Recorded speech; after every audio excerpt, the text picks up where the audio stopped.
Halo investor, selamat datang di Weekly Review, program mingguan dari channel YouTube I Am Community. Kembali bersama saya Reza. Weekly Review kali ini pastinya akan memberikan berita terupdate yang bermanfaat bagi investor semua.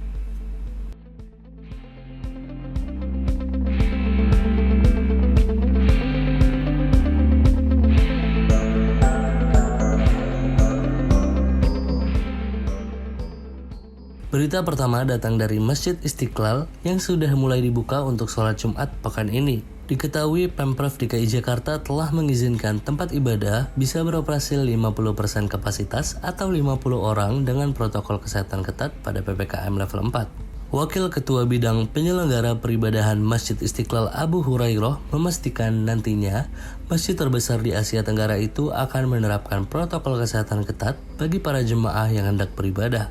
Hal itu dilakukan untuk mencegah penularan virus corona dan status Jakarta yang masih menetapkan PPKM level 4. Abu belum merinci protokol kesehatan apa saja yang disyaratkan Masjid Istiqlal.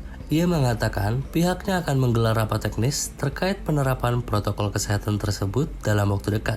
Masjid Istiqlal sempat memutuskan untuk tak menggelar kegiatan ibadah sholat rawatib 5 waktu dan juga sholat Jumat berjamaah sejak akhir Juni 2021 lalu. Imbas melonjaknya penularan virus corona. Bahkan, Istiqlal tak menggelar sholat Idul Adha 1442 Hijriah tahun ini secara berjamaah, imbas kebijakan PPKM darurat. Hal ini menjadi tahun kedua Istiqlal tak menggelar sholat Idul Adha, setelah pada 2020 lalu tak menggelar ibadah tersebut imbas merebaknya virus corona. Berita selanjutnya datang dari Lumajang. Pria di Lumajang budidayakan kucing bengal yang mirip macan tutul. Hermansyah, 35 tahun, warga desa Klanting, kecamatan Sukodono, Lumajang, membudidayakan kucing bengal di rumahnya. Kini, hobinya bisa mendatangkan rezeki. Ia mulai membudidayakan kucing bengal sejak 2016. Awalnya, ia hanya memiliki satu pasang kucing bengal, namun kini sudah memiliki puluhan ekor. Hermansyah memasarkan kucing tersebut ke sejumlah kota di Indonesia, seperti Jakarta, Aceh, Riau, Manado, dan serta Gorontalo. Ide awal membudidayakan kucing bengal ini berawal dari hobi. Awal tahun 2016 punya satu pasang kucing bengal dan kini jumlahnya sudah puluhan ekor, ujar Hermansyah kepada detik.com. Harga kucing ini pun cukup fantastis, mulai dari 10 juta rupiah hingga 30 juta rupiah per ekor, tergantung ukuran dan warna bulu kucing. Kucing bengal atau yang disebut juga kucing bacan merupakan hasil persilangan kucing Amerika Shorthair dan Leopard Asia. Kucing bengal memiliki tubuh lebih besar dan corak mirip dengan macan tutul. Meski demikian, kucing ini jinak seperti kucing pada umumnya. Perawatan kucing bengal juga cukup mudah. Setiap hari cukup diberi makan daging atau produk makanan kucing. Lalu, menjaga kebersihan kandang, serta setiap 2 minggu sekali kucing dibasuh dengan kain basah dan memotong kuku kucing jika sudah panjang. Berita ketiga datang dari sektor ekonomi. The Trans Icon bantu perekonomian warga di Surabaya. Banyak sektor terimbas pandemi COVID-19 yang membuat masyarakat harus mengurangi mobilitas. Namun, sektor properti terbukti mampu mendongkrak perekonomian masyarakat seperti The Trans Icon Surabaya. Perkembangan The Trans Icon Surabaya dilaporkan menyerap 1.000 orang pekerja dengan kebutuhan makan sampai 3.000 porsi setiap harinya. Bukan hanya membuka lapangan kerja dan memberi peluang usaha kuliner, pembangunan ini juga memberi pemasukan untuk penyewaan tempat tinggal bagi pekerja di sekitar proyek. General Manager The Trans Icon Surabaya, Antoni Susanto, menegaskan pembangunan The Trans Icon masih berjalan dengan penerapan protokol kesehatan yang ketat. Menepati komitmen yang memberikan hunian nyaman dan berkelas dunia, The Trans Icon Surabaya menyediakan wahana bermain salju indoor terbesar di Indonesia yang menggunakan salju asli dibuat oleh mesin khusus yang dinamakan Trans Snow World. Selain itu, juga ada wahana skylift, skydining, serta infinity pool.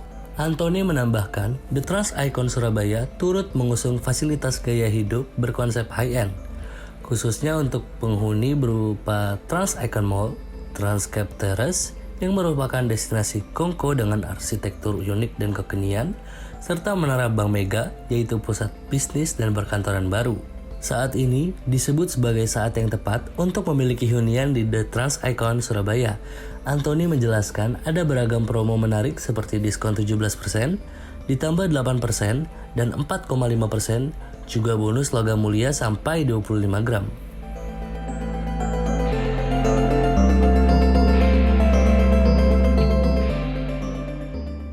Hi everyone, my name is Dasha and I will be your host for this week's weekly review. Now, on this week's weekly review, first up on the list, the former president of Bolivia, Jeanine Áñez, was taken to a hospital from jail on Wednesday, which is her third hospital trip in 2 weeks. Doctors said that she had a thorax exam and is currently suffering hypertension. She has since returned to jail. One of her attorneys, Norca Cuellar, said that her condition was serious without elaborating.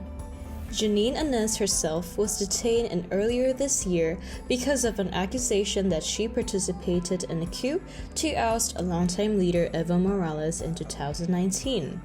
The allegation was denied by her. She said that she is a victim towards the incident. While waiting for her trial, she is being held in jail. Since being in jail, Áñez has experienced several health scares. Doctors said that she has hypertension and some mental issues. Last week, Áñez was taken twice to a hospital near where she's being held. On Wednesday, she was taken to another hospital different from last week. Number 2 on the list, the Transportation Department of the US on Wednesday stated that they will limit some flights from Chinese carriers to 40% passenger capacity for 4 weeks right after the Chinese government imposed a similar limit on 4 United Airlines flights. On August 6, 2021, China told United that it was imposing sanctions after it alleges 5 passengers tested positive after traveling from San Francisco to Shanghai on July 21. United Airlines stated it was pleased to see this action by the Transportation Department in pursuit of fairness in this important market. The Chinese embassy in Washington didn't immediately comment towards this decision. The U.S. government stated China's circuit breaker policy violates the nation's air services agreement and places undue culpability on carriers with respect to travelers that test positive for COVID-19 after their arrival in China. The department added carriers have no means to independently verify positive test results alleged by Chinese authorities. Furthermore, there is no way to establish where or when a traveler may have contracted the virus. Chinese authorities gave United 3 options: cancel 2 San Francisco flights to Shanghai, operate 2 without passengers, or operate 4 flights with up to 40% of passenger capacity. Last but not least, an Afghanistan interpreter begs the Prime Minister Boris Johnson for a pathway to safety. The Afghanistan interpreter who worked for the British Army begged the UK government to evacuate him and his family as soon as possible from Afghanistan. The Afghanistan interpreter said he has received permission to go to the UK last week, but a day after his departure permit, the Taliban confiscated the capital city of Afghanistan, Kabul. He is currently hiding from the situation. He said that he would face death if the Taliban found him. That's the end of our list for this week's weekly review. Hope you guys enjoyed it and thank you for listening. I am Community, I am smart, I am capable.